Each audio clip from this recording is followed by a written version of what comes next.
हरिओम नमः शिवाय। ही कथा पाण गुरु कृपा सां हासिल करे रहिया आहियूं। महिरबानी करे गौर ॾेई ॿुधिजो।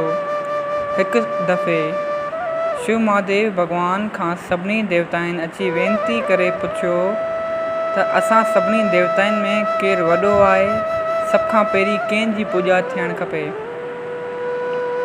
भॻवान महादेव शिव शंकर छा चयो त जेको सॼे ब्रह्मांड जो 3 बार चकर ॾेई पहिरियों हुते मूं वटि पहुचंदो, उहो ई सभिनी देवताउनि में वॾो श्रेष्ठ लिखियो वेंदो। पोइ त सभिनी देवताउनि पंहिंजा पंहिंजा वाहन सवारियूं सजाए वठी खणी पृथ्वी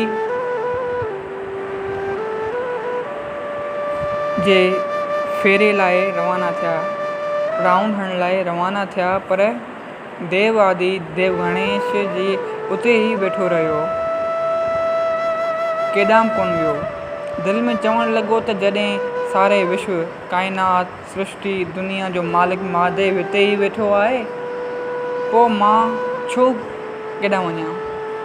श्री गणेश जी छा कयो जो सिधो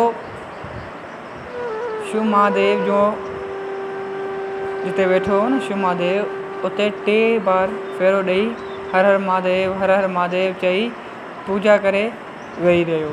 जंहिं वक़्तु सभु देवता मोटी वापसि आया, ॾिसनि त गणेश जी उते ई वेठो आहे।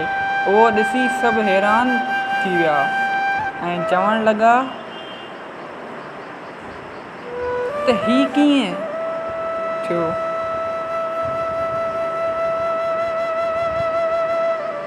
ही कीअं सभिनी खां पहिरीं हिते पहुची वियो, असांखे रस्ते में बि कोन गॾियो। ॿियो वरी हिन जो वाहन सवारी बि नंढो आहे, कुओ आहे ऐं हू पाण मोटो वज़न वारो आहे। सो ही कीअं असां सभिनी खां अॻु में पहुची वियो। सभई देवता हथ जोड़े महादेव भोलेनाथ खे वेनती करे चवणु लॻा त ए जगत पिता भॻवान, असां सभिनी में वॾो श्रेष्ठ केरु आहे। भॻवान महादेव भोलेनाथ छा चयो त तव्हां सभिनी देवताउनि में श्रेष्ठ श्री गणेश जेता आहे, पहिरीं हिन जी पूॼा थियणु घुरिजे। सभई देवता चवणु लॻा त भॻवान ईअं छो। भॻवान शिव चवणु लॻो त ॾिसो, श्री गणेश जी ॿुधी केॾी न विशाल आहे, वॾी आहे, विचित्र आहे। हिन मुंहुं खे हर जाइ ते सर्वव्यापक ॼाणी मुंहिंजो ई 3 बार फेरो ॾेई राउंड हणी, जिते आउं वेठो हुउसि उते ई 3 बार राउंड हणी उते ई वेही रहियो। तव्हां मूंखे हेॾे होॾे किथे व्यापक न सम्झी पंहिंजी सवारियुनि ते चढ़ी डोड़णु लॻा ऐं पूरे विश्व जा 3 बार चकर ॾेई आया। तंहिं करे इन जी ॿुधी तव्हां सभिनी खां विशाल विद्या ऐं ज्ञान सां भरियल आहे। इन ई करे ही सभिनी खां वॾो ऐं श्रेष्ठ लिखियो वेंदो।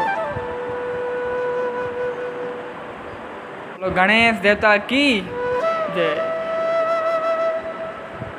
अगरि ही कथा तव्हांखे वणी आहे त पंहिंजनि सां शेयर कयो। जय सिया राम।